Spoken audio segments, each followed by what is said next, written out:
On est fier des valeurs que l'on défend, alors elles sont plusieurs forcément, elles sont multiples. La première, c'est déjà le respect du planteur, c'est-à-dire que c'est quelqu'un qui est parfaitement identifié, on le connaît, on met en valeur sa production, on met en valeur son terroir, on lui rend aussi la place qu'il mérite dans l'ensemble de la chaîne de production. La sélection des fèves se fait directement dans les pays producteurs, donc on les visite, on les rencontre.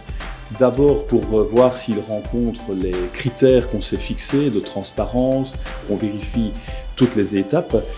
L'autre valeur, forcément, c'est la valeur du respect du terroir, puisqu'on ne fait appel qu'à des producteurs qui respectent le biotope du cacaoyer, donc on n'est pas sur des productions hyper intensives. Le cacaoyer est un arbre qui se développe à l'ombre d'autres arbres, de manière sauvage, et c'est vraiment exclusivement ce type de producteur que l'on va rechercher. Donc il y a vraiment le respect de la plante, le respect du terroir. Alors le respect également via l'aspect bio, c'est le respect bien entendu de l'arbre, de mettre le moins de produits possible dans nos fèves de cacao. C'est un fruit comme le raisin, c'est un fruit qui évolue d'année en année et qui subit une évolution liée au climat, à la chaleur, aux périodes de sécheresse, aux fortes doses d'humidité. Et donc son goût change d'une année à l'autre.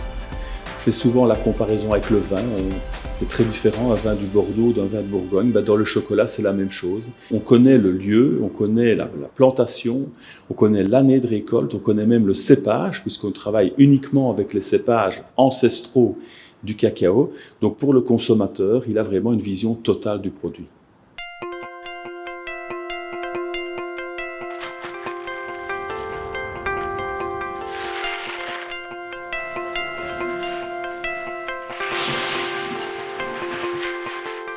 On reçoit d'abord les fèves fermentées séchées. C'est un processus totalement naturel. La première étape, c'est la torréfaction. Donc nous allons cuire les fèves. Cette étape va tout simplement exalter le goût du cacao, le développer au sein même de la fève. Ensuite, on va la laisser refroidir et on va la broyer. Et on va récolter l'intérieur qu'on appelle le gruet. C'est notre matière première. Ensuite, on va procéder au conchage, donc au broyage des fèves. C'est-à-dire que l'on va réaliser la recette dans des moulins à l'ancienne, sur pierre, ce sont des meules de granit. On va lancer la production du chocolat proprement dit. Le broyage va durer pendant une journée et une nuit, et là le chocolat va se liquéfier naturellement, il va se transformer en chocolat liquide, bien lisse, qu'on va récolter. Ensuite, on va le laisser reposer quelques jours pour que la maturation se fasse de manière optimale. Et après on va le mouler. Alors cette courbe de température bien précise va tout simplement donner la dureté au chocolat lorsqu'il va refroidir, il va être cassant lorsqu'on va le déguster.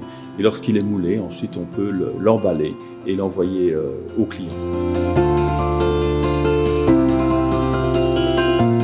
On partage avec les comptoirs de la bio les mêmes valeurs éthiques de respect, du commerce équitable, de connaître les planteurs, de faire également des recettes qui mettent en valeur le chocolat.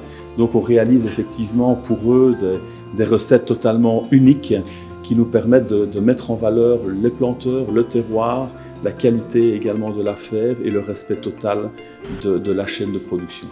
J'invite tout le monde à déguster ce chocolat parce que c'est, comme on dit souvent, le vrai goût du cacao, et je pense que déguster un chocolat comme celui-là, c'est vraiment redécouvrir le goût ancestral du chocolat.